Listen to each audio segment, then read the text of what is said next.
The Godfather, 9.2 on IMDb from over 2 million votes. 3 Oscars, including Best Picture. Ask anyone to name the greatest film ever made, and this is the default answer. Now here's the uncomfortable part. It almost didn't exist. The studio didn't want to make it.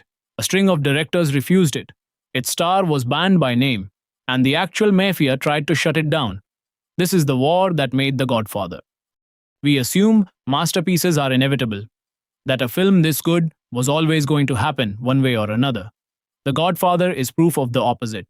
At nearly every step between 1967 and 1972, the sensible business decision was to kill it, shrink it, or cheapen it.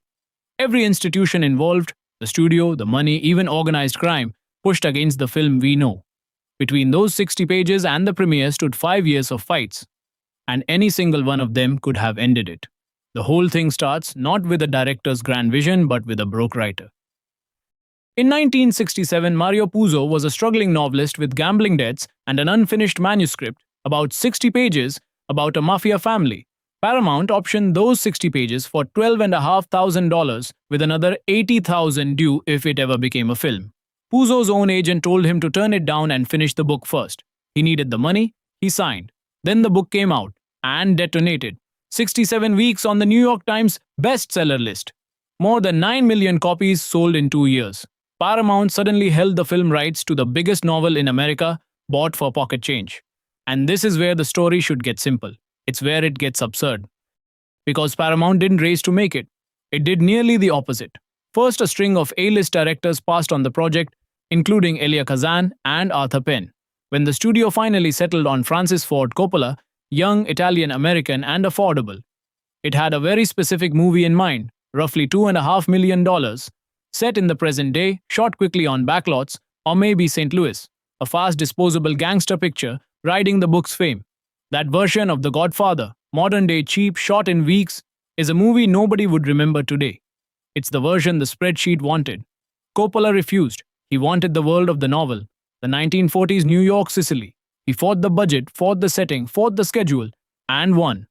The finished production used 120 locations in and around New York plus Sicily across 77 days of shooting, with the budget climbing to around $6.5 million. Paramount's reward for him? Coppola was nearly fired, not once, several times. Even his Michael Corleone was a battle. The studio didn't want the intense young stage actor Coppola kept pushing. Al Pacino, they said, was too short.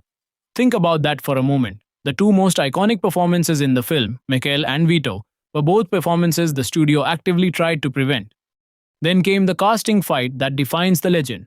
For Don Corleone, Coppola wanted Marlon Brando, an acting giant whose recent career and reputation made studios nervous. Paramount's president, Stanley Jaffe, gave Coppola an answer executives rarely put on the record. Quote, "Under no circumstances will Marlon Brando appear in The Godfather." When Coppola kept pushing, Jaffe allowed it, on 3 conditions built to make Brando walk away. No salary, only a share of profits. A written guarantee he'd behave, and a screen test. Brando did not do screen tests. Everyone knew that. So Coppola simply didn't call it one. He brought a camera to Brando's home for what he called a makeup test, and filmed the actor quietly transforming himself into the Don. Paramount's executives watched the footage, barely recognized the man on screen, and approved him.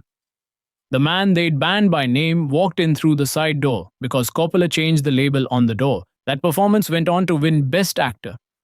And while the studio fought its director, the film's actual subject entered the story. Joe Colombo, a New York crime boss, ran an organization called the Italian-American Civil Rights League, and in 1971 it turned its full pressure on the production. The price of being left alone to shoot? Producer Al Ruddy agreed to cut the words Mafia and Cosa Nostra from the script entirely and to donate the proceeds of the premiere to the League. That is why the most famous Mafia film ever made barely says the word, which is its own kind of dark comedy. The organization the film was about successfully edited its own name out of the script. Then the line between the movie and its subject vanished completely. June 28, 1971, Colombo was shot at a League rally at Columbus Circle. At that moment, roughly 4 blocks away, the Godfather crew was filming an assassination scene. The film about mob violence was interrupted by mob violence, 4 blocks from set, and still the production carried on, all the way to its August wrap. So why did the film survive all of this? Follow the incentives. The book's success made the project too big to kill. no studio shelves, the rights to a 67-week bestseller. Every concession that bought peace cost nothing on screen. Cutting the word Mafia changed dialogue, not story. Brando working for points instead of a salary actually lowered Paramount's upfront risk.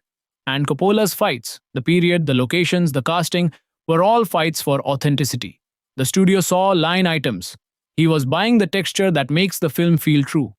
The Godfather exists because every attempt to compromise it either failed or accidentally made it cheaper to say yes. Creative industries have a name for this. The masterpiece that survives by accident, one compromise at a time. What's rare is for every accident to point in the same direction. The result, The Godfather opened in March 1972 and became the highest-grossing film ever made to that point, passing Gone with the Wind, with a worldwide gross reported between $250 and $291 million.